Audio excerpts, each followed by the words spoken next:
Hoy vamos a hablar de la ansiedad y vamos a hablar de cómo diferenciarla del estrés, porque detrás de cámara estábamos conversando y usted me decía, no, Andrés, que el estrés hace parte de la vida. De hecho, es parte fundamental porque nos mantiene alerta.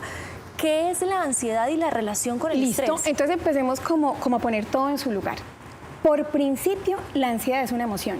¿Y qué es una emoción? Es algo que viene de afuera, que nos está enseñando algo. ¿Qué nos muestra la ansiedad? ¿Qué nos dice la ansiedad? O normalmente, ¿cuál es ese mensaje? Es, algo me importa y tengo miedo de perderlo. Eso es ansiedad. ¿Qué es el siguiente paso? ¿Qué sería lo siguiente que uno necesitaría hacer? Es empezar a ocuparse de eso que necesita proteger.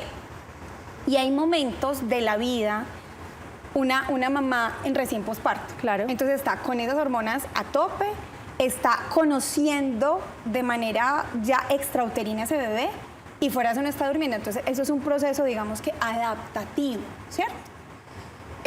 Tuvimos un cambio de paradigma, tuvimos un cambio de lecciones, tuvimos algo que se nos salió de control. Entonces lo primero que nosotros decimos es, tengo miedo, ahora ¿qué gestiono? Eso es la ansiedad.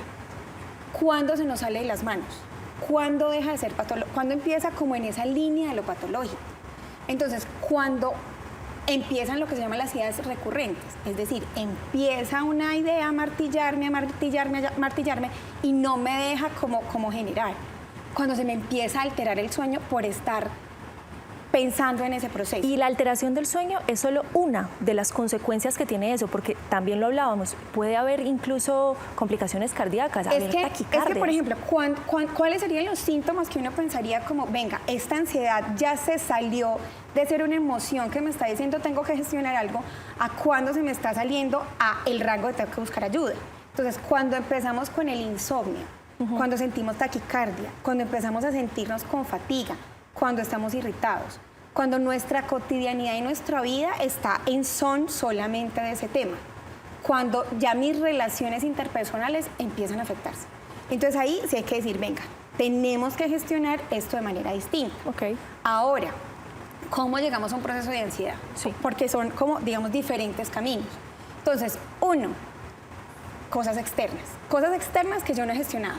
Entonces empiezo a pensar y exceso de futuro y exceso de futuro y exceso de futuro. Y nos quedamos en ese punto de pensar y nos cuesta dar ese paso a la gestión. Porque cuando ya nos empezamos a ocupar, pues esto empieza a dejar de necesitarse. Claro.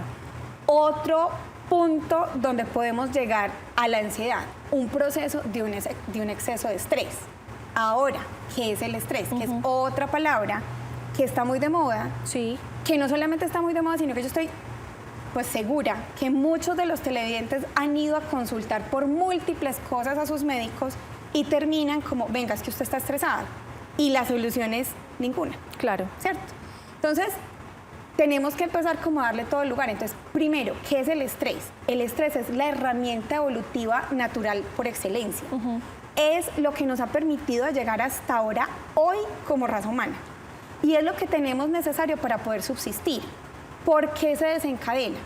Porque nuestros sentidos, es decir, nuestro olfato, nuestro oído, nuestras sensaciones nos están diciendo, miren, hay algo que está amenazando de manera importante la vida. Se genera una hormona que se llama el cortisol. Y esa hormona nos prepara para estar alertas y para huir, o sea, para hacer una respuesta. Claro. Y esta respuesta es un salvamento de cierta forma. Es un salvamento, es que es una respuesta y esa respuesta es o me voy de frente en lucha o me retiro. Entonces, ¿qué genera el cortisol? Genera sensación de taquicardia, sensación de los músculos pesados porque yo necesito reaccionar, genera actividad mental. Entonces la persona está completamente alerta. ¿Listo? Cuando se empieza como a desbaratar como ese ciclo natural, cuando esto se me empieza a perpetuar. Porque el estrés, como es una reacción de protección, pues no debe durar más de 10, 15 minutos. O sea, esto significaría que yo hago lo que tengo que hacer y mi cuerpo debe lograr volver a su estado de normalidad.